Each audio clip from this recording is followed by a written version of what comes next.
పెద్దవాళ్ళ దగ్గరికి వచ్చినప్పుడు యాక్చువల్గా వాళ్ళు నిజంగా బాలయ్య బాబు గారు మన దగ్గరికి రావటం నీ అదృష్టం. ఎందుకంటే ఆయన రాబట్టి యాక్చువల్గా నీ మోగ్లీ సినిమా ఇంకా చాలామందికి తెలియని వాళ్ళకి కూడా తెలిసింది.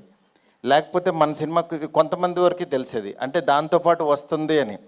అందువల్ల ఎందుకు ఈ మాట అన్నానంటే, శంకర్ దాదా ఎంబీబీఎస్తో పాటు ఆనంద్ సినిమా వచ్చింది. ఆనంద్ సినిమా శంకర్ దాదా ఎంబీబీఎస్తో పాటు వచ్చింది కాబట్టి, చిరంజీవి గారిది వచ్చింది దాంతోపాటు వచ్చింది కాబట్టి చాలామందికి తెలిసింది. ఆ సినిమా చూశారు. ఇవాళ ఒక శేఖర్ కమ్లాని ఒక మంచి డైరెక్టర్ని మనం ఇదయ్యాం. అలాగే నువ్వు కూడా బాలయ్య బాబు గారి బ్లెస్సింగ్స్తో నువ్వు ఎదగాలని కోరుకుంటున్నాను నేను.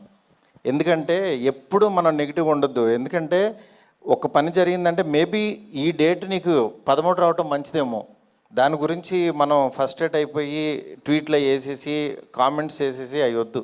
ఎందుకంటే నువ్వు చాలా ఎదగలు తమ్ముడు.